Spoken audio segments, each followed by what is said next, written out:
जीवन, मृत्यु, सुख दुख, लाभ हानि, खुशी और गम, यह सभी जीवन के महत्वपूर्ण अंग हैं। कभी जीवन में खुशियों की धूप होती है तो कभी दुख के बादल भी छा जाते हैं। हर व्यक्ति के जीवन में उतार चढ़ाव आते ही रहते हैं। यह सब समय चक्र के कारण होता है। समय से बलवान कुछ भी नहीं, समय के सामने सबको झुकना ही पड़ता है। आप लोगों ने भी अपने जीवन में कई अनेक व्यक्तियों को राजा से रंक तथा रंक से राजा बनते भी देखा होगा। समय वह शक्तिशाली हथियार है जिसका घाव सबसे अधिक तेज होता है और कोई भी समय के घाव को भर नहीं सकता। पर हम लोगों को यह कैसे पता चल सकता है कि हमारे समय चक्र का दौर कैसा होने वाला है? समय हमारे लिए खुशियों के द्वार खोलेगा या संकट के? ऐसे कई सारे प्रश्न आप सभी के मन में अवश्य आते होंगे। इसलिए आज के इस लेख में हम आपको कुछ ऐसे संकेतों के बारे में बताएंगे जिससे आपके जीवन में आने वाले शुभ समय के बारे में पता चल सकता है। जब नारद मुनि बैकुंठ धाम पहुंचे थे तब उन्होंने भगवान श्री विष्णु से इन संकेतों के बारे में पूछा था। तब भगवान श्री विष्णु जी ने उन्हें कि वह स्वयं मनुष्य के पास कुछ ऐसे संकेत भेजते हैं जिससे वह अपने आने वाले समय के बारे में जान सकते हैं।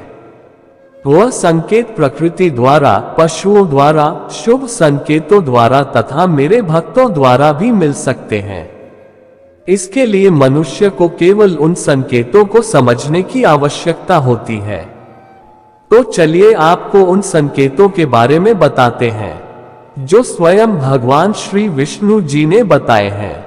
पहला संकेत, अगर आपकी आंख ब्रह्म मुहूर्त यानी सुबह के 4:24 से सुबह 5:12 के बीच का समय में खुले और आपको ईश्वर का स्मरण हो जाए, या आपको ऐसा प्रतीत हो कि जैसे आपको कोई किसी दिशा की तरफ ले जा रहा है, तो समझ जाए कि आपके लिए कामयाबी के नए द्वार खुलने वाले हैं।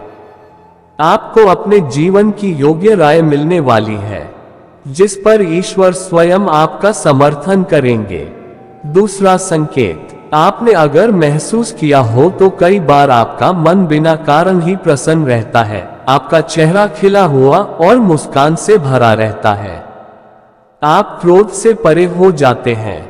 यह संकेत आपको दर्शाते हैं कि आपके जीवन में खुशियां दस्तक देने वाली है जिससे आप सदैव ही प्रफुल्लित रहेंगे। ऐसे समय में हम जिस चीज के बारे में सोचते भी नहीं हैं, उस चीज के बारे में हमें खुशखबरी मिल जाती है। हमारे मन के अंदर ईश्वर वास करते हैं, इसलिए बिना कारण ही प्रसन्न रहना भी एक शुभ संकेत माना जाता है। तीसरा संकेत, अगर आपके घर के द्वार पर गौ माता बार बार कुछ खाने को आ जाए, बिल्ली आपके घर में बच्चों को जन्म दे, बंदर आपके घर से खाने की चीजें खुद उठाकर ले जाए, या पक्षी आपके आंगन में ही अपना डेरा बनाए और चहकते रहे, ऐसे कुछ शुभ संकेत यह दर्शाते हैं कि आपका आने वाला समय आपको बलवान बनाएगा जिससे आप अपने जीवन में योग्य पदवी पर पहुंचने वाले हैं। चौथा संकेत, छोटे बच्चों में ईश्वर स्वयं बसते हैं। ऐसा हम सभी मानते हैं कि अगर छोटी कन्या या शिशु आपको देखकर बार बार मुस्कुराए, या आपके घर में उनका आगमन हो, या वह आपके आंगन में खुशी से खेले, तो यह आपके लिए बहुत ही शुभ संकेत माना जाता है। ऐसे संकेत यह दर्शाते हैं कि आपका जीवन मुस्कान और नई खुशियों से भरने वाला है और आपके जीवन में कुछ नए रिश्ते जुड़ने वाले हैं। इस प्रकार के संकेत आपको ईश्वर की कृपा के द्वारा ही मिल रहे होते हैं। छठवां संकेत, पूजा की थाली में फूल माला या चंदन का गिरना। आपको ऐसा प्रतीत होना कि ईश्वर की मूर्ति आपको देखकर मुस्कुरा रही है। घर में प्रिय अतिथि का आगमन होना, घर में चांदी और सोने का आना, या महिलाओं का बायां और पुरुषों का दाहिने अंगों का फड़कना बहुत ही शुभ माना जाता है। यह सभी संकेत आपको आने वाले शुभ समय के बारे में सूचित करते हैं।